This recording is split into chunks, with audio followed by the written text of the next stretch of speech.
غزنی او هرات ولایتونو مرکزونه هم د طالبانو لاس ته ولوېدل. د راپورونو له مخې د غزنی او هرات ولایتونو مرکزونه هم نن پنجشنبه د زمري په 21 نیټه د طالبانو لاس ته ورغلي دي. طالب بیان ذبیح الله مجاهد نن سهار په خپل ټویټر د غزنی ولایت د نیولو خبر ورکړ او ویل چې غزنی ښار کې د ولایت مقام، امنیه قومندانۍ، محبس، ریزرو قطع، درېیمه حوزه، د چټک غبرګون مرکز، قلعه‌جوز، علي لالا، روضه او 06 قطعې مرکز په بشپړه توګه د طالبانو لاس ته ورغلي دي.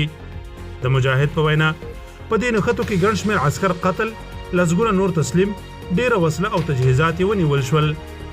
په یو بل راپور کې طالبانو د هیواد په لویدیځه حوزه کې تر ټولو لوی او ستراتیژیک ولایت د هرات نیولو خبر ورکړ. طالبانو ویلي نن مازدیګر مهال د یاد ولایت ولایتي ودانۍ، امنیه قومندانۍ او ګڼ تاسیساتو بشپړه توګه د دوی تر واک لاندې راغلي دي.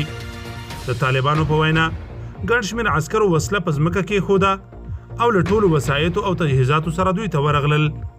دا په تېره یوه اونۍ کې 11 ولایت دی چې د طالبانو لاس ته لویږي. د دې ترڅنګ ګڼ شمېر ولایتونه د طالبانو په کلکه محاصره کې قرار لري او دا مهال پکې جګړه روانه ده.